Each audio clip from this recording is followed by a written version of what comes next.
हरे कृष्ण दोस्तों। आज मैं एक भगवान के बारे में बताऊंगा जिसे हम काफ़ी लोग जानते भी नहीं हैं। अयप्पा भगवान कहाँ पूजा जाता है, इन्हें ये कैसे उत्पन्न हुए, चलिए जानते हैं। तो एक असुर था जिसने घोर तपस्या की ब्रह्मदेव की। अब ब्रह्मदेव उसकी तपस्या से हुए प्रसन्न और बोलते हैं कि मांगो वरदान। अब सारे असुरों की तरह इस असुर ने भी क्या करा, कहा मुझे अमर होने का वरदान दो। ब्रह्मदेव बोले देखो अमर होने का वरदान तो नहीं दे सकते, कुछ और मांगो। तो कहता है कि ठीक है, शिव और विष्णु से के मिलन से जो बच्चा पैदा होगा वही मुझे मार सकता है, ये वरदान चाहिए मुझे। अब ब्रह्मदेव कहते हैं तथास्तु। अब इसे पता था कि मुझे कोई मार तो सकता नहीं है, तो इसलिए ये पूरे ब्रह्मांड में तांडव मचा देता है, सभी देवी देवता को खूब परेशान करता है। तो एक लीला रचनी थी विष्णु भगवान को और शिव को, तो एक लीला रची जाती है। आप लोगों को शायद पता होगा, अमृत मंथन के टाइम पे मनमोहिनी स्वरूप धरा था विष्णु भगवान ने, जिसे देखकर सारे असुर सारे देवता मनमोहित हो चुके थे।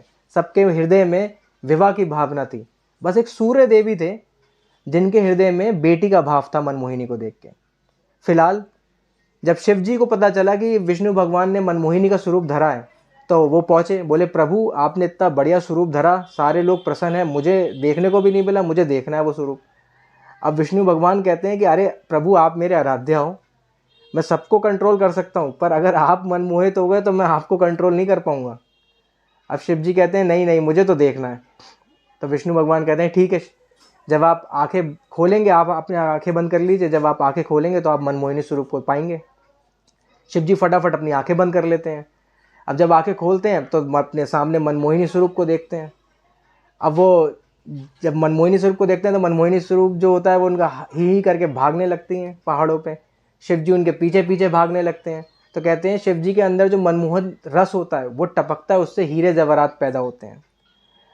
अब जब वो पकड़ लेते हैं मनमोहिनी को, जो मनमोहिनी भी चाहती थी कि मुझे पकड़ लें, अब उनके मिलन से जो बच्चा पैदा होता है उसे अयप्पा भगवान कहते हैं। तो अयप्पा भगवान केरला में बहुत ज़्यादा पूजा जाता है। इनका एक मंदिर है सबरीमाला। सबरीमाला मंदिर कोई आम मंदिर नहीं है। कहते हैं कि इस मंदिर में जाने से पहले बहुत एक कठिन व्रत होता है, वो व्रत करना पड़ता है। लेकिन हाँ, इतनी मान्यता है इस मंदिर की, कहते हैं कि अगर वहाँ पर जा रहे हो तो आपकी जो भी चिंताएं हैं, जितनी भी आपकी नेगेटिविटी है, वो सारी चीज़ें बदल के पॉजिटिविटी में हो जाती हैं। तो ये है एक छोटी सी स्टोरी, आपको सबको शायद कुछ जानने को मिला होगा। हरे कृष्ण दोस्तों।